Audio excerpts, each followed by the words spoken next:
At 69 years old, I thought I knew everything about my husband of 27 years. I was wrong. The private investigator I hired for peace of mind sat across from me at my kitchen table in Asheville, North Carolina, sliding a manila folder toward me with trembling hands. Inside was a marriage license, dated 1998, my husband's signature, another woman's name. He looked at me and said words I'll never forget. "Ma'am, you just became very rich." Because what I was about to discover wasn't just betrayal, it was bigamy. And in our state, that meant everything he owned, everything we built together, and everything he was hiding with her. It was all mine now. My name is Carolyn Mitchell, and this is the story of how one moment of intuition saved me from spending my final years living a lie. Before I continue, I need to know I'm not alone in this. If you're watching this, please take a moment and comment below. Where are you watching from? What state? What country? Because what happened to me could happen to anyone, anywhere. And I need you to know you're not crazy for trusting your gut. Let me take you back to where this all started. It was March 2024. Spring was just beginning to show itself in the Blue Ridge Mountains, and I was sitting in my sunroom drinking coffee when I realized something that made my blood run cold. I couldn't remember the last time my husband, Thomas, had looked me in the eye when he said, "I love you." 50 years of life experience teaches you things. It teaches you that when a man who used to come home at 5:30 p.m. suddenly has client dinners 3 nights a week, something's wrong. When a man who never cared about his phone suddenly sleeps with it under his pillow, something's wrong. When a man who spent 27 years being predictable suddenly becomes mysterious, something is very, very wrong. My daughter Jennifer thought I was being paranoid. "Mom, Dad's just stressed about retirement planning," she said when I called her. "You're about to turn 70. Maybe you're just overthinking things." But here's what 69 years on this earth teaches you. Women aren't paranoid. We're perceptive. There's a difference. Thomas was a commercial real estate developer. Successful. Charming. The kind of man who could sell ice to an Eskimo, as they say. We lived in a beautiful home in the mountains, took 2 vacations a year, and from the outside, we were the picture of a comfortable retirement-age couple. But something was eating at me. Little things that added up.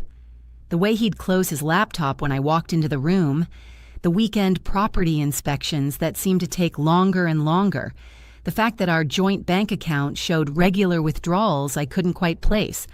I'm not a suspicious person by nature, but I'm also not a fool. So on a Tuesday morning in late March, I did something I never thought I'd do. I opened the yellow pages. Yes, I still use the phone book, and I looked up. Private investigators. His name was Frank Delgado, and his office was above an insurance agency downtown. Not fancy, not flashy, just a plain door with frosted glass and his name painted in block letters. I almost turned around 3 times before I knocked. "Come in," a voice called. Frank Delgado was not what I expected. Maybe mid-50s, gray at the temples, wearing reading glasses and a rumpled button-down shirt. He looked like somebody's uncle. Not a private investigator. Somehow, that made me feel better. "Mrs. Mitchell?" He stood up, extending his hand. "Please, sit down. Would you like some coffee?" "No, thank you." My voice sounded steadier than I felt. I'm not even sure I should be here." "Most people feel that way," he said gently, sitting back down. "Why don't you tell me what brought you in today?" So I did. I told him about the late nights, the secretive phone calls, the way Thomas had become a stranger in our own home. I told him about the unexplained expenses and the gut feeling that had been growing in my stomach for months. Frank listened without interrupting, taking notes on a yellow legal pad. "How long have you been married?" he asked. 27 years. Second marriage for both of us." "Children together?" "No. I have a daughter from my first marriage, Jennifer. She's 42. Thomas has a son from his first marriage, David, but they're not close. Estranged, really." Frank nodded. And you said your husband is in commercial real estate? Yes, Mitchell Development Group. He's done very well over the years. Properties in the area? Several, mostly in Asheville and surrounding counties. Some residential rentals, some commercial spaces. Frank leaned back in his chair, studying me over his reading glasses. Mrs. Mitchell, Carolyn, I'm going to be straight with you. About 70% of the time when someone comes in here with the concerns you're describing, their instincts are correct. The question is, are you prepared for what we might find? My hands were shaking. I clasped them together in my lap. I need to know the truth. Even if the truth is painful? I'm 69 years old, Mr. Delgado. I don't have time for pretty lies anymore. Something in his expression softened. All right, here's how this works. I'll conduct surveillance, run background checks, financial record searches. All legal, all above board. My retainer is $3,000, and that covers approximately 30 hours of work. If this goes beyond that, we'll discuss additional fees. I'll provide you with regular updates, and everything I find will be documented with photos, timestamps, everything you'd need if this ends up in court. Does that sound acceptable? $3,000. It was a lot of money, but so was 27 years of my life. When can you start? I can start tomorrow. But Carolyn, before you write that check, are you absolutely sure you want to know? Because once we open this door, there's no closing it again. I took out my checkbook. My hand was steady now. I'm sure. I didn't know it then, but that moment, that decision, was going to change everything. Frank called me 4 days later. Carolyn, we need to meet, not over the phone. My heart dropped. You found something. I found something. Can you come to my office this afternoon? I was there within the hour. Frank had photographs spread across his desk, time-stamped, dated, printed on glossy paper. My husband's car. My husband walking into restaurants. My husband with a woman. She was younger than me, maybe late 50s, blonde, attractive. In one photo, they were holding hands across a table at a restaurant I'd never been to. In another, they were getting into his car together outside what looked like a hotel. Her name is Patricia Chambers, Frank said quietly. She lives in Hendersonville, about 30 minutes from here. She's a real estate agent, works independently, but from what I can tell, your husband has referred several clients to her over the years. I couldn't breathe. The room felt too small. How long? I managed to ask. I don't know yet, but Carolyn... Frank hesitated. There's more. I ran a background check on Ms. Chambers, and I found something that doesn't add up. According to public records, she goes by Patricia Chambers professionally, but her legal name is Patricia Mitchell. The room tilted. Mitchell? Same last name as your husband. Now, it could be a coincidence. Mitchell is a common name, or it could be from a previous marriage. But given what I'm seeing in these photos, I thought you should know. I stared at the photographs, at the woman who shared my husband's last name, at the way Thomas smiled at her, the way he used to smile at me 27 years ago. I want you to dig deeper, I said. I want to know everything, where she lives, where she works, how long they've known each other, everything. Carolyn, are you sure? This is going to cost... I don't care what it costs. I need to know who my husband really is. Frank nodded slowly. All right, give me a week. I drove home in a daze. Thomas was sitting in the living room watching television when I walked in. Hey, honey, he said, barely looking up. Where have you been? Just running errands. The lie came easily. Too easily. I've got a property showing in Greenville tomorrow. Probably won't be home until late. Of course, I said. Greenville was in the opposite direction from Hendersonville. I went upstairs to our bedroom where we'd slept side by side for 27 years, and I stood in the closet looking at his clothes, his shoes, his ties. Everything looked the same. But now I was seeing it all through different eyes. Who was this man I'd married? What else had he been hiding? I didn't sleep that night. I lay beside Thomas in the dark, listening to him breathe, wondering if the woman in those photographs had ever done the same thing, wondering how much of my life had been a lie.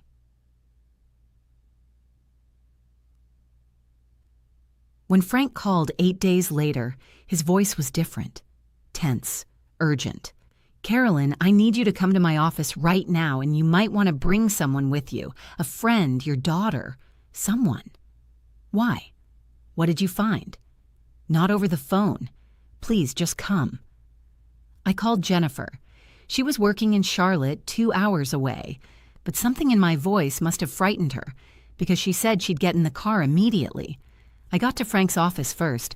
He had 2 folders on his desk now, both thick with papers. "Sit down," he said. He wasn't making eye contact. "Just tell me, is he having an affair?" "Carolyn." Frank took off his glasses and rubbed his eyes. "It's so much worse than an affair." The door opened. Jennifer rushed in, still wearing her work clothes, her face pale. "Mom, what's going on?" Frank waited until we were both seated. Then he opened the first folder. "Patricia Chambers is not your husband's mistress," he said quietly. "She's his wife." The words didn't make sense. "I'm his wife." "You're both his wife." Frank slid a document across the desk. "This is a marriage license. Thomas Mitchell and Patricia Ann Chambers, dated June 14th, 1998, registered in Henderson County, North Carolina." I stared at the paper. Thomas's signature clear as day, a woman's signature beside it. A date that was 3 years before he married me. "That's impossible," Jennifer whispered. "They got married in 2001. I was at the wedding." "Your mother got married in 2001, Frank said gently. "But Thomas was already married. He never divorced Patricia, which means his marriage to your mother was never legal. Carolyn, your husband is a bigamist." The room was spinning. 27 years of marriage that wasn't real. "There's more," Frank said. He opened the second folder. "I did a deep dive into property records. Thomas doesn't just have properties here in Asheville. He has properties registered under Patricia's name in Hendersonville. A house, a very nice house, worth approximately $1.2 million. He laid out more documents. Deeds, tax records, photographs. Patricia Mitchell lives in that house full-time, has since 1998. Your husband splits his time between both homes. When he tells you he's at property showings or client meetings, he's with her. They have a life together, Carolyn, a complete life. Neighbors think they're a normal married couple." Jennifer was crying. I felt numb. "How is this possible?" I asked. "How could no one know?" "Henderson County and Buncombe County have separate recording systems," Frank explained. "Unless someone specifically searched both counties, it wouldn't show up. And why would anyone look? He's been careful, very careful. He maintains separate finances for each household, uses his business accounts to muddy the paper trail. If you hadn't hired me, you probably never would have known." I looked at my daughter, at Frank, at the documents spread across the desk, proving that my entire adult life had been built on a lie. "What do I do?" I whispered. Frank's expression was grim. "First thing Monday morning, we call a lawyer." I didn't go home that night. I couldn't. Jennifer drove us to a hotel, and we sat up until 3 in the morning trying to process what we'd learned. "Mom, this is insane," Jennifer kept saying. "This is completely insane. How did he manage this for 27 years? I thought about all the late nights, the business trips, the weekends he spent managing properties. I'd trusted him completely, never questioned him. Why would I? "What about his son?" Jennifer asked suddenly. "David, does he know?"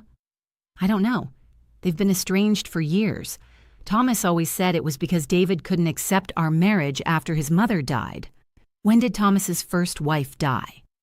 We looked at each other. I'd never questioned it. "Thomas told me she died of cancer in 1997, before we met. We'd met in 2000 at a charity fundraiser, started dating in 2001, got married that same year. But if he married Patricia in 1998, "Mom," Jennifer said slowly, "what if his first wife didn't die? What if Patricia is his first wife?" The room went cold. Sunday was a blur. I couldn't eat, couldn't sleep. Every time I closed my eyes, I saw that marriage license. I saw the photos of Thomas and Patricia walking hand in hand. I thought about every anniversary we'd celebrated, every "I love you," every promise he'd made. All of it was a lie. Monday morning, Frank introduced me to his attorney friend, Elizabeth Warren. No relation to the senator, she joked, trying to lighten the mood. It didn't work. "Mrs. Mitchell," Elizabeth said, "what your husband has done is not just morally wrong. It's a felony. Bigamy is a Class 1 felony in North Carolina. He could face jail time." "I don't care about jail time," I said. My voice sounded flat, emotionless. "I care about my life. I care about the house we live in, the money in our accounts, the 27 years I gave him." Elizabeth nodded. "Here's the good news, if we can call it that. Because your marriage was never legal. Because he was already married. You're entitled to compensation. North Carolina law allows for alienation of affection and criminal conversation claims.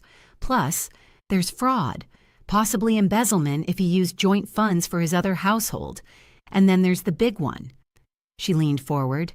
"In cases of bigamy, the defrauded spouse has legal grounds to claim all marital assets. Not half, all. Every property, every bank account, every asset he acquired during the course of the bigamous marriage can be considered proceeds of fraud." "What does that mean in real terms?" Jennifer asked. "It means everything he owns with your mother, the house in Asheville, the joint, accounts, the business assets registered jointly. It's all hers. But more than that, everything he owns with Patricia might also be claimable, because that marriage was being maintained through fraudulent means. The house in Hendersonville, the properties in Patricia's name, if we can prove he used joint funds or committed fraud to maintain that household, your mother could make a claim on those assets too." I felt something stirring inside me, not hope exactly, something colder, harder. "How do we prove it?" Elizabeth smiled. It wasn't a friendly smile. "We confront him, and we record everything." The plan was simple but terrifying. I would go home Tuesday evening, act completely normal, and then Wednesday morning after Thomas left for work, Frank would follow him. Elizabeth would be with me, and we'd review every document I could access. Bank statements, property deeds, business records, everything. Tuesday evening was the hardest thing I've ever done. I made dinner. We ate together. Thomas told me about his day. I smiled and nodded and felt like I was in a play, reading lines that someone else had written. "You seem quiet," he said. "Everything okay?" "Just tired," I lied. "I think I might be coming down with something." "Well, don't push yourself," he said, patting my hand. The touch made my skin crawl. "I've got an early meeting in Greenville tomorrow anyway. Property showing for a potential buyer. Big commercial deal." Greenville. He wasn't going to Greenville. He was going to Hendersonville, to Patricia, to his real wife. I excused myself and went to bed early. Lay in the dark listening to him move around downstairs. Heard him on the phone, voice low. Was he talking to her? Planning his day with his other family? Wednesday morning, Thomas left at 7:00 a.m. sharp. By 7:30, Elizabeth was at my door. "Show me everything," she said. We started in Thomas's office. His filing cabinets were locked, but I knew where he kept the key, behind a picture frame of all places. Inside were years of documents, property holdings, business contracts, financial statements. Elizabeth photographed everything with her phone. "Look at this," she said, pointing to a property deed. "This commercial building downtown, purchased in 2003, but the down payment came from an account in Patricia's name." She pulled out more documents. "This shopping center in Black Mountain, purchased jointly by Thomas and Patricia in 2005. But look at these renovation receipts, paid from your joint checking account with Thomas." "What does that mean?" "It means he was using your money to improve properties he owned with her. That's fraud, Carolyn. Clear-cut fraud. We spent 4 hours going through documents. The picture that emerged was staggering. Thomas had built an empire on deception. He'd use money from one household to fund the other. He'd put properties in Patricia's name, but pay for them with funds from our joint accounts. He'd declared business expenses that were actually personal purchases for his other home. The house in Hendersonville, Elizabeth said, reading from a tax document, purchased in 1998 for $350,000, now worth $1.2 million. But look at these records. Major renovations in 2008, 2014, and 2019. Guess where the money came from? She showed me bank statements, withdrawals from our home equity line of credit, transfers from our investment accounts, hundreds of thousands of dollars over the years. He used your money to build a palace for his other wife, Elizabeth said quietly, and you never knew. My hands were shaking. How much are we talking about? Total? Elizabeth did some quick calculations on her legal pad. Conservative estimate? Between the properties, the business assets, the improvements he funded with your money, we're looking at somewhere between $8 and $12 million. My God. Carolyn, Elizabeth said, meeting my eyes, when I said you just became very rich, I meant it. Thomas Mitchell is about to lose everything. We set the confrontation for Friday evening. Elizabeth wanted everything documented, everything recorded. North Carolina is a one-party consent state, meaning I could record conversations without Thomas's knowledge. I wore a wire, like something out of a movie, except this was my real life, my real marriage, my real heartbreak. Thomas came home at 6 p.m. whistling, actually whistling. He kissed my cheek like he'd done 1,000 times before. Good day? I asked, my voice steady, calm.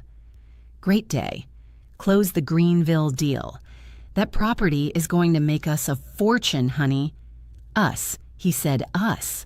Like we were a team. Like he hadn't been lying to me for 27 years. Thomas, can we talk? In the living room? Something in my tone made him pause. Sure. Is everything all right? We sat down. I had the manila folder in my lap, the one Frank had given me. Inside were copies of everything. The marriage license, the property deeds, the photographs. I need to ask you something, I said, and I need you to tell me the truth. Of course. What's wrong? Who is Patricia Mitchell? I watched the color drain from his face, watched him try to recover, to put on the mask he'd been wearing for decades. Patricia. Honey, I've worked with dozens of agents named Patricia over the years. Which one are you? Patricia Mitchell, your wife. Silence. The kind of silence that's so complete you can hear your own heartbeat. I don't know what you're talking about. I opened the folder, slid the marriage license across the coffee table. His face went white, then gray. He looked like he might be sick. Where did you get that? Answer the question. Is Patricia Chambers your wife? Carolyn, let me explain. Yes or no, is Patricia Mitchell, Patricia Chambers, your wife? Before I tell you what happened next, I need to ask something. If this story is keeping, you on the edge of your seat, if you need to know how this ends, please take 1 second and click that subscribe button below, because what my husband said next changed everything, and I want to make sure you're here for the whole truth. Thomas stood up, paced to the window, his back to me. Yes, he finally said. Yes, she's my wife. 27 years. 27 years, and he just admitted it like he was confessing to forgetting to take out the trash. How long? Since 1998. Before me. Before you. I felt strangely calm. Maybe I was in shock. Maybe I'd already cried all the tears I had. Did you ever love me? I asked. Was any of it real? He turned around then, and I saw something I'd never seen before in his eyes. Panic. Carolyn, it's complicated. Yes, I love you, both of you. You have to understand, when Patricia and I got married, we were young. It wasn't working. But her father had invested in my business, and if I divorced her, he was going to pull his funding. I would have lost everything. So you committed bigamy instead. I was going to fix it. I was going to divorce her eventually, but then the business took off, and things got complicated, and you just decided to keep both wives?" My voice was rising now. 27 years, Thomas. 27 years you let me believe I was your wife. I wore your ring. I took your name. I built a life with you. You are my wife." "No." I stood up. "I'm not. I never was. Our marriage was never legal. Every anniversary we celebrated was a lie. Every time you said, 'I love you,' a lie." "Carolyn, please, where is she now? Patricia? Does she know about me?" The look on his face was answer enough. "She knows," I said slowly. "She's always known, hasn't she?" "It's not like that." "What is it like, Thomas? Explain it to me. Explain how you've been living two completely separate lives for 27 years. Where were you really going when you said you had business trips? When you had those late-night client meetings?" He sank back onto the couch, his head in his hands. "Sometimes I was with Patricia. Sometimes I really was working. Carolyn, you have to believe me. I never meant to hurt you." "But you did. Every single day for 27 years, you hurt me. You stole my life. I gave you a good life, a beautiful home, financial security, with money that wasn't even yours to give." I threw the property records at him. "You used our joint funds to pay for her house. Our money, Thomas. You stole from me to support your other family." He picked up the documents, scanning them, his face going from white to red. Who gave you these?" "That doesn't matter. What matters is that I know everything now. I know about the house in Hendersonville. I know about the properties in her name. I know about every lie, every deception, every dollar you stole from me. I didn't steal—" "Yes, you did!" I was shouting now, years of trust and love turning into rage.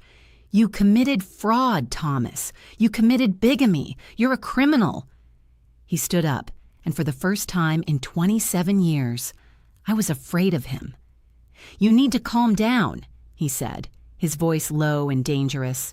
"You're upset. You're not thinking clearly. I'm thinking clearly for the first time in decades. If you go public with this, if you go to the police, you'll destroy everything. The business, both houses, my reputation." "Your reputation?" I couldn't believe what I was hearing. "Your reputation. Thomas, you're a bigamist. You've been committing a felony for 27 years. You've defrauded me out of millions of dollars, and you're worried about your reputation." "I'm worried about you," he shouted. "If this comes out, you'll be humiliated. Everyone will know. Your friends, your family, Jennifer. Jennifer already knows. My lawyer knows. My private investigator knows. And soon everyone else will know too." His face went pale again. "Lawyer?" I pulled out my phone, made a show of checking the time. "She should be serving Patricia with papers right about now, actually." "What did you do?" "What I should have done the first time I suspected something was wrong. I protected myself."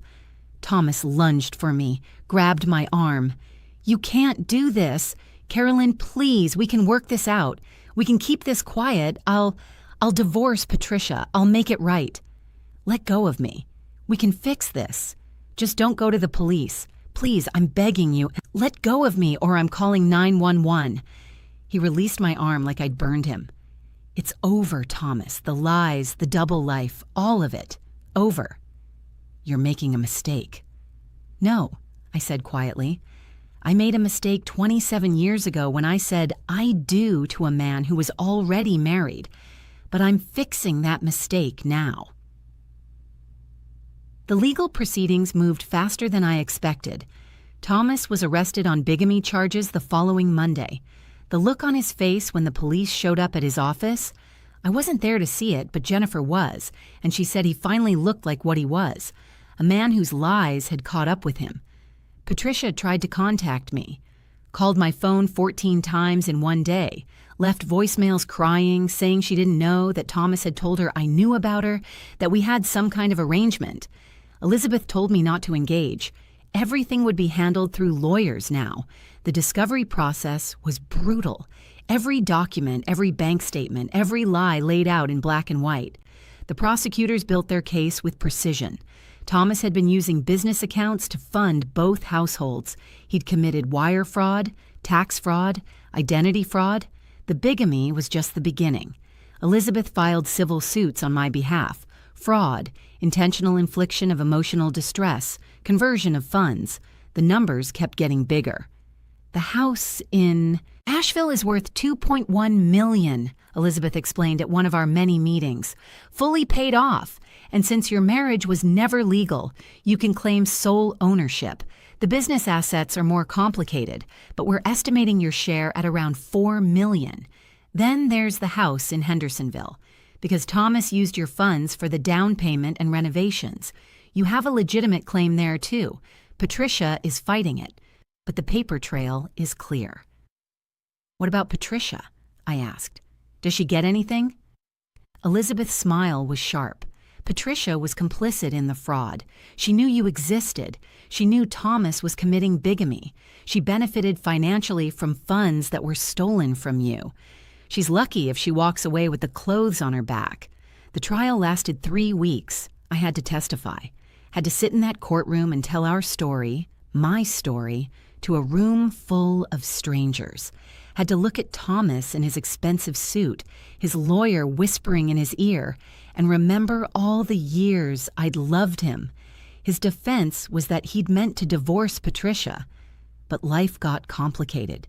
That he'd loved both of us. That he'd provided well for both households and no one had suffered financially. The prosecutor tore him apart. Mr. Mitchell, isn't it true that you used Mrs. Mitchell's money from joint accounts she contributed to purchase property in Ms. Chambers' name? It wasn't like that. Yes or no, Mr. Mitchell? Yes, and isn't it true that you claimed tax deductions for home office expenses on the Hendersonville property, which you told the IRS was your primary residence, while simultaneously living in Asheville and claiming that property as your primary residence on different tax forms? I can explain. Please do explain how you managed to have 2 primary residences at the same time.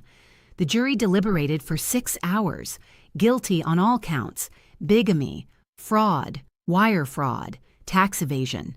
The judge sentenced him to 7 years in federal prison, ordered him to pay restitution, ordered the forfeiture of assets, and then came the civil judgment.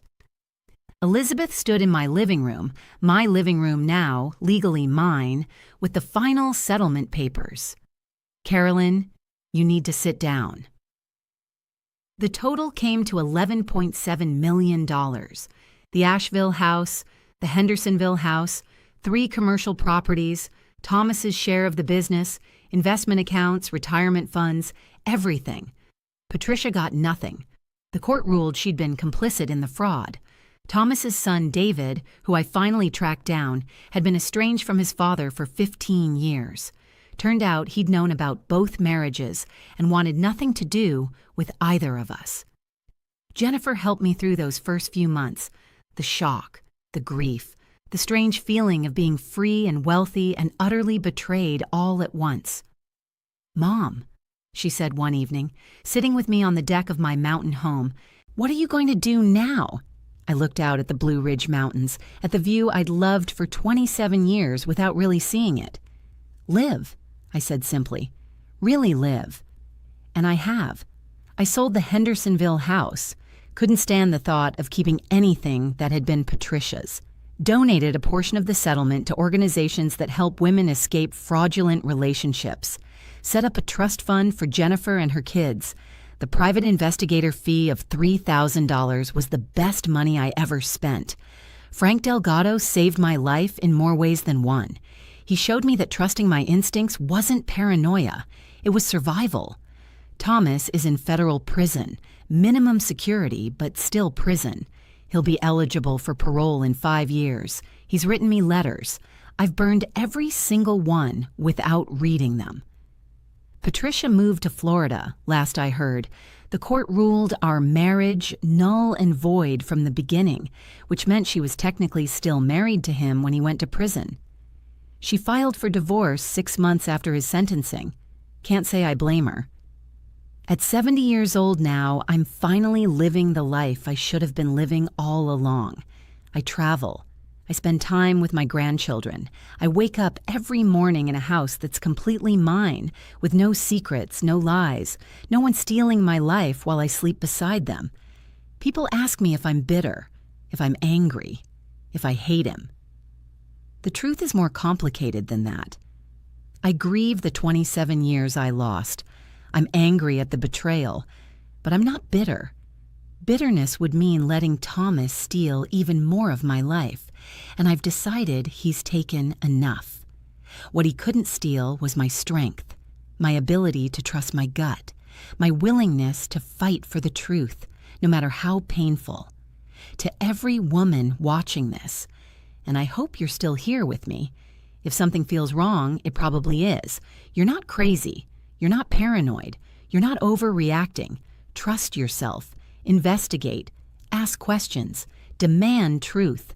Because at 69, 70, 75, at any age, you deserve to know who you're sharing your life with. You deserve honesty. You deserve real love, not a performance.